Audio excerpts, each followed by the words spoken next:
जंग को रोकने की बात नहीं करनी चाहिए। मैं मेरा ये एक नहीं रोकनी क्यों, जंग जब लग चुकी है। अच्छा। इतना नुकसान होगा उम्मत मुस्लिम का, इतने ठीक है फैसला होगा या इन या आउट। अच्छा, तो फिर अगर लेट्स सपोज अल्लाह ना करे इस जंग में, देखें जंग में तो हार जीत होती है, जैसे हमारी इंडिया के साथ 4 दफा जंग हुई, हार जीत होती रहती है। फिर जो हमास वाले हैं या ये जो लोग हार गए, तो फिर क्या हम ये कहेंगे जुल्म हो गया, ये हो गया? जंग में तो फिर हार जीत नहीं, जुल्म की बात नहीं करनी, जुल्म तो हो रहा है। ठीक कि हुआ क्या कि सऊदी अरब जो था उसके ऊपर अमेरिका का प्रेशर था।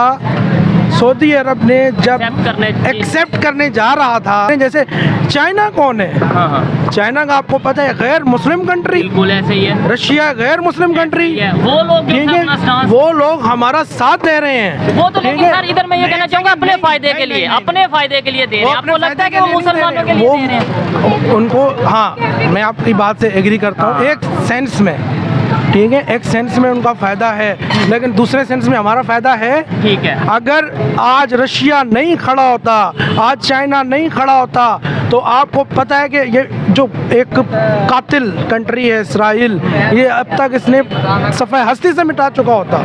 यहाँ मजहब की लड़ाई नहीं है, ये चीज़ ठीक है। यहाँ पे जंग इसलिए नहीं लड़ी जा रही कि हारना किसने जीतना किसने है, ये जिनका मुल्क है उनको दिया जाए। ठीक हो गया। अगर तो मुल्क इसराइल का है तो फिर तो इसराइल को दे दें, हम भी कहते हैं ठीक है हम उनके साथ हैं। अगर मुल्क उनका है ही नहीं, कब्जा किया हुआ है, उन्हें एक पनाह मिली थी, कल को आप किसी राह जाते फ़कीर को घर में पनाह दे दें, खाना खिला दें, वो सुबह उठ के आप घर का मालिक बन जाए, आप क्या करेंगे? अच्छा सर, इधर एक कंसेप्ट ये भी आता है, बड़ी अच्छी इन्होंने ये बात की, और इसके ऊपर जो लॉजिक है वो ये देखें, एक तरफ हम ये कहते हैं फ़लस्तीन की वो जगह थी और इसराइल वालों को पनाह दी थी, एक तरफ हम ये कहते हैं यहूदी कभी हमारे दोस्त नहीं हो सकते, दूसरी तरफ पनाह क्यों दे दी? आपको नहीं लगता कहीं ना कहीं पैसे लिए गए, उन्हें जगह बेची गई? বন্ধুরা, বর্তমান সময়ে ইসরায়েল আর জঙ্গি হামাসের যুদ্ধ আস্তে আস্তে জঙ্গলে আগুন ছড়ানোর মতো ধীরে ধীরে গোটা বিশ্বে ছড়িয়ে পড়ছে।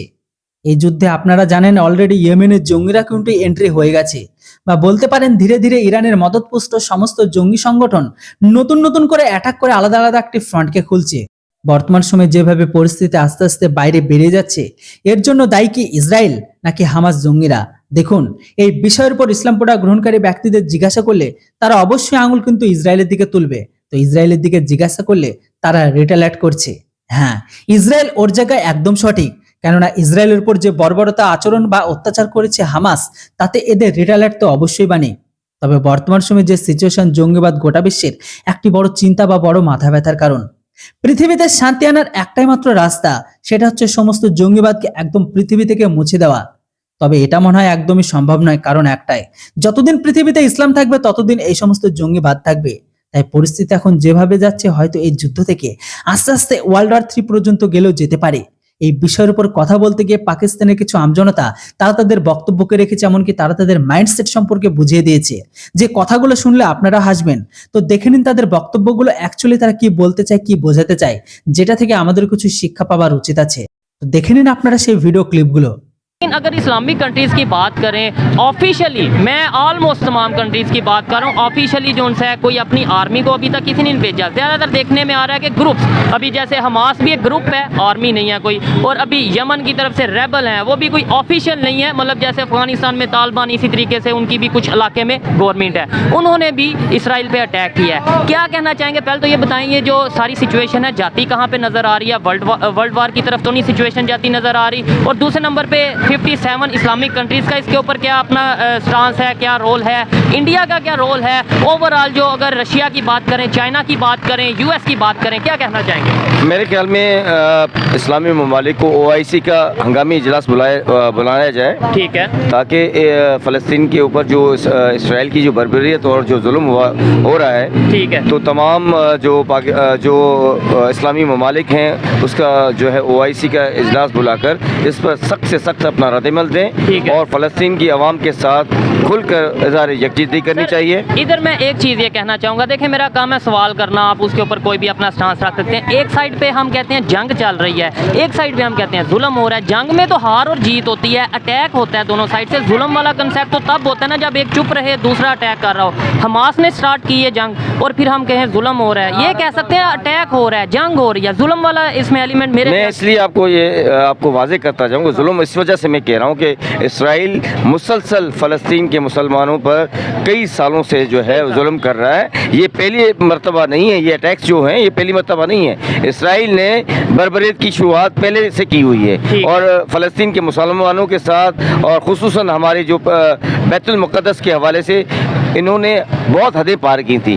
तो ये अटैक्स जो है इसराइल की बर्बरियत के हवाले से ये अटैक्स जो है हमास ने किए हैं। हमास ने किया, अब हमास ने अटैक कर दिए और उसके बाद जो आपको सिचुएशन नज़र आ रही है, आपको लगता है कि अब जो सा वो पीस हो जाएगा, बिल्कुल अमन हो जाएगा, यानी कि हमास ने जो किया उसके बाद बहुत बेहतर हो जाएगा, वहाँ के मुसलमान हो या कोई भी इंसान हो वो अब बेहतर लाइफ गुजारेंगे? देखें, सिचुएशन इस वक्त जो है बहुत टिपिकल है और वाज़ेह सूरत हाल नहीं। ठीक है। मेरे ख्याल में इस सूरत हाल में जैसे मैंने पहले आपको बताया कि OIC के जो हमारे जो एक तंजीम है मुसलमान ममालिक की, उनको हंगामी बुनियादों पर इजलास बुलाकर और अमेरिका को और इसराइल को और जितने भी उनके सपोर्टर हैं इसराइल के, उनको एक वाज़ेह मैसेज देना चाहिए। टेबल टॉक की जाए।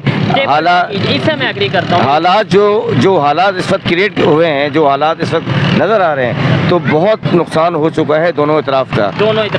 क्योंकि दोनों साइड पे देखें, कोई मुस्लिम है, कोई नॉन मुस्लिम है, कोई यहूदी है, कोई काफर है, जो भी बताएं है तो एट दी एंड इंसान है कि नहीं? मैं बिल्कुल आपकी इस बात से एग्री करता हूं, लेकिन इंसानियत के नाते और मुसलमान होने के नाते ठीक है, हमारे फ़लस्तीन के मुसलमानों के साथ मुसलसल यहूदी लॉबी की तरफ से, इसराइल की तरफ से शुरुआत से लेके उनके ऊपर जुल्म किया जा रहा है। लेकिन बीइंग अ ह्यूमन, इंसानियत के नाते इन मामलात को जितना हो सके हैंडल करके टेबल टॉक की जाए और सीज फायर की तरफ, जंग बंदी की तरफ बात लाई जाए। जी बिल्कुल ऐसे। ठीक है सर, आप क्या कहना चाहेंगे? जो मेन मेरा मुद्दा है वो ये नहीं है किसको क्या करना चाहिए, वो तो हर एक कंट्री का अपना अपना स्टांस है। मेरा जो मुद्दा जिसमें मैं वीडियो रिकॉर्ड कर रहा हूँ, हमास भी एक जो सा वो ग्रुप है, कोई आर्मी नहीं है, ऑफिशियल आर्मी नहीं है। अभी जो यमनी रेबल हैं वो भी ऐसे ही हैं, जैसे मतलब कह लेंगे भाई उनके कुछ एरियाज में हुकूमत है, कुछ एरियाज में दूसरों की हुकूमत है। क्या कहना चाहेंगे, कोई ऑफिशियली गवर्नमेंट की तरफ से या किसी भी इस्लामिक कंट्री या ओवरऑल कोई भी कंट्री है वो सामने क्यों नहीं आ रहा? अगर तो गलत हो रहा है तो ऑफिशियली हमारे अगर अदारे की बात करें, हमारे पाकिस्तान की बात करें, UAE की बात करें, तुर्की की बात करें, ऑफिशियली सामने आए, मतलब अपनी आर्मी को भेजें। देखें, बात अगर भेजना है तो सबसे पहले तो मैं ये कहूँगा कि भाईजान, आपको पता है कि ये सब हुआ क्यों है? क्यों हुआ? हुआ ये है कि आप जानते हैं कि हम पाकिस्तानी इसराइल को तस्लीम नहीं करते। अच्छा, बिल्कुल ठीक ऐसे ही है। है। और इसराइल जो है अमेरिका का एक नाजायज़ बच्चा है। ठीक है, ठीक है। अमेरिका की वजह से इसराइल पाल रहा है। इसराइल ने कब्जा किया हुआ गासिब है वो। गजा की आप शायद कहना चाह रहे हैं? गजा भी और मस्जिद अक्सा भी। ठीक है, ठीक है। अब पहले इस चीज़ को समझें ठीक कि हुआ क्या कि सऊदी अरब जो था उसके ऊपर अमेरिका का प्रेशर था। सऊदी अरब ने जब एक्सेप्ट करने जा रहा था उसको, इसराइल को, ठीक है, तो वहाँ से ऊपर भी एक ताकत बैठी हुई है। अच्छा, ठीक है। हमास को एक रूहानियत मिली है। हमास ने जो अटैक किया है ना, वो आप ये ना समझें कि हमास अपनी जंग लड़ रहे हैं। अच्छा, वो अपनी जंग नहीं लड़ रहे, वो आपकी, मेरी, हम सब की जंग लड़ रहे हैं मेरे भाई। ठीक है, ठीक है। आज हमारा आर्मी चीफ, आज हमारा वज़ीर आज़म, आज वज़ीर ख़ारजा ये एक खड़े होकर बयान दें इसराइल के खिलाफ कि जी हम भी अपने बेड़े भेज रहे हैं। जैसे चाइना कौन है? हाँ, चाइना का आपको पता है गैर मुस्लिम कंट्री। बिल्कुल ऐसे ही है। रशिया गैर मुस्लिम कंट्री। वो लोग ठीक है, वो लोग हमारा साथ दे रहे हैं। वो तो लेकिन सर इधर मैं ये कहना चाहूँगा अपने फायदे के लिए, अपने फायदे के लिए दे रहे हैं। आपको लगता है कि वो मुसलमानों के लिए दे रहे हैं? उनको, हाँ, मैं आपकी बात से एग्री करता हूँ एक सेंस में। ठीक है, एक सेंस में उनका फ़ायदा है, लेकिन दूसरे सेंस में हमारा फ़ायदा है। ठीक है। अगर आज रशिया नहीं खड़ा होता, आज चाइना नहीं खड़ा होता, तो आपको पता है कि ये जो एक कातिल कंट्री है इसराइल, ये अब तक इसने सफ़े हस्ती से मिटा चुका होता। अगर हमास, जी, अगर हमास इसको ना रोकते, फिर उसके बाद आपको पता है हिजबुल्लाह की तरफ से भी स्टेटमेंट, हिजबुल्लाह ने जो, नहीं स्टेटमेंट नहीं सर, लुबनान से जो अटैक हुआ है वो किसने किया है? हिजबुल्लाह ने किया है। मैं कह रहा हूँ कि जी हमारे जो हुक्मरान है ना वो बेगैरत हैं। सर मेरा ये मानते ही हैं। नहीं, उनको चाहिए कि वो अभी भी उनको ये अक्ल नहीं आ रही है, उनका दिमाग नहीं खुल रहा है। हमारे चीफ ऑफ आर्मी स्टाफ का, हमारे वज़ीर आज़म का, हमारे जो है ना वज़ीर खारजा का, कि कम से कम जाएं तुर्की जाके विजिट करें, ईरान से जाके मिलें। नहीं, ओआईसी की हंगामी इजलास OIC हो चुकी है भाई, जिसमें उन्होंने ये कहा, तुर्की ने कहा गैस बंद कर दो, ऑयल बंद कर दो। कोई फायदा नहीं है, ठीक है, अब इन चीज़ों का कोई फायदा नहीं है। पानी सर से चढ़ गया और वो इतना खबीस कंट्री है कि वो कल उसने टैंक्स की हैं, बर्बादी की है, और वो ये तक नहीं देखता है कि हॉस्पिटल्स हैं, बच्चे हैं, जो भी हैं, सब जगह पे वो अटैक करता लेकिन है। उनका स्टांस है कि इसराइल के भी बच्चों को, खवातीन को हमास ने हॉस्टेज बनाया। ये भी जो सा न्यूज़ चल रही है। क्या इससे पहले इसराइल ने जो बर्बरियत की थी, ठीक है, गजा में, उसने ये इब्तिदा उसने की है। ठीक है सर, आपने हिजबुल्लाह का नाम लिया, हमास की भी बात कर लें, अभी जो सा यमन की तरफ से ये जो हुआ, रेबल्स की तरफ से, मेरा स्टांस वही है। मुझे ये बताएं, जो 57 कंट्रीज़ हैं, एक तरफ पे हम ये कहते हैं कि नॉन मुस्लिम हमारे साथ हो नहीं सकते, यहूदी हमारे दुश्मन हैं, दोस्त नहीं हो सकते, फिर चुप ओपन देखें ना, ये तो मुनाफकत हुई ना सीधी सीधी मेरे ख्याल से, कि भाई ये आप जो सा ग्रुप जो से हैं, वो जो आपने तैयार किए हुए हैं, उन्हें आप आगे कर दो, गवर्नमेंट आपकी चुप रहे, और एक तरफ आप पीस की बात करो, दूसरी तरफ पब्लिक में आप जो सा वो जहाद और जंग और ये चीज़ें फैलाओ।